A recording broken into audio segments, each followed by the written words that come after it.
പാലക്കാടിലെ ഷാഫി ഒഴിച്ച് യൂത്ത് കോൺഗ്രസിന് പ്രാതിനിധ്യം വേണമെന്നുള്ള ആവശ്യമുണ്ടോ? അതെ, തീർച്ചയായിട്ടും ഏത് സീറ്റിലും യുവ പ്രാതിനിധ്യം വേണമെന്നുള്ളത് യൂത്ത് കോൺഗ്രസിന്റെ എല്ലാ കാലമായിട്ടുള്ള ആവശ്യമാണ്. അത് പാലക്കാടാണെങ്കിലും ചേലക്കരയാണെങ്കിലും മറ്റേത് സീറ്റുകളിലാണ് യുവ പ്രാതിനിധ്യം എന്നുള്ളത് അത് യൂത്ത് കോൺഗ്രസ് എല്ലാ കാലഘട്ടത്തിലും പാർട്ടിയുടെ മുൻപിലോട്ട് വെക്കുന്ന ആവശ്യമാണ്. ആ ആവശ്യം എല്ലാ കാലഘട്ടത്തിലുമുണ്ട്, ഈ കാലഘട്ടത്തിലുമുണ്ട്. പാർട്ടി അത് ഉചിതമായ തീരുമാനമെടുക്കുമെന്നാണ് ഞങ്ങളുടെ പ്രതീക്ഷ.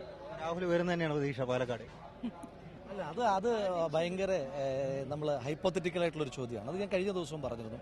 ഇപ്പൊ പാലക്കാടോ ചേലക്കരയോ അടക്കമുള്ള ഒരു സീറ്റുമായി ബന്ധപ്പെട്ട് ഇപ്പൊ അത് തീരുമാനിക്കേണ്ടുന്ന ആളുകൾ ആ തീരുമാനിക്കേണ്ടുന്ന ആളുകൾ കേരളത്തിലെ ഏറ്റവും ഉന്നതരായ നേതാക്കന്മാരാണ്. ഇപ്പൊ കേരളത്തിൽ നിന്നുള്ള വർക്കിംഗ് കമ്മിറ്റി മെമ്പർമാർ, പ്രതിപക്ഷ നേതാവ്, PCC അധ്യക്ഷൻ, കേരളത്തിൽ നിന്നുള്ള ACC ജനറൽ സെക്രട്ടറി, സംഘടനാ ചുമതല ജനറൽ സെക്രട്ടറി, വർക്കിംഗ് കമ്മിറ്റി അംഗം ശ്രീ രമേശ് ചെന്നിത്തല അടക്കമുള്ള ആളുകൾ ചേർന്ന് തീരുമാനിക്കേണ്ടുന്ന ഒരു വിഷയമാണ്. ആ വിഷയത്തിൽ ഇതുവരെ അവർ ഇരുന്നിട്ട് കൂടിയില്ല. അപ്പോൾ ബാക്കി വരുന്ന കാര്യങ്ങളെല്ലാം ഹൈപ്പോത്തറ്റിക്കലായി നമുക്ക് തോന്നുന്ന അസംഷൻസ് മാത്രമാണ്. അപ്പോൾ അതുകൊണ്ട് അതിന് യാതൊരുവിധമായ അടിസ്ഥാനവുമില്ല.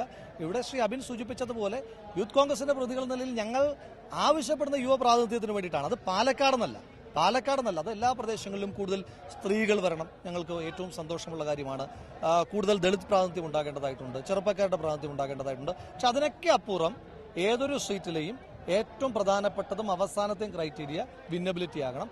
ആ വിന്നബിളായിട്ടുള്ള ഏറ്റവും പെർഫെക്റ്റ് ആയിട്ടുള്ള ആളാരാണോ അവരെ പാർട്ടി തീരുമാനിക്കും. പാർട്ടി ആവശ്യപ്പെട്ട് കഴിഞ്ഞാൽ മത്സരിക്കാൻ തയ്യാറാണ്. അല്ല, ആ മറുപടിയുടെ ഒരു കുഴപ്പം നിങ്ങളുടെ തലക്കെട്ട് പാർട്ടി ആവശ്യപ്പെട്ടാൽ മത്സരിക്കും രാഹുൽ എന്നാകും. അപ്പൊ അങ്ങനെ നമ്മൾ തീരുമാനിക്കാത്തൊരു വിഷയത്തിനകത്ത് ഹൈപ്പോത്തറ്റിക്കലായിട്ട് മറുപടി പറയുന്നതിനകത്ത് അർത്ഥമില്ല.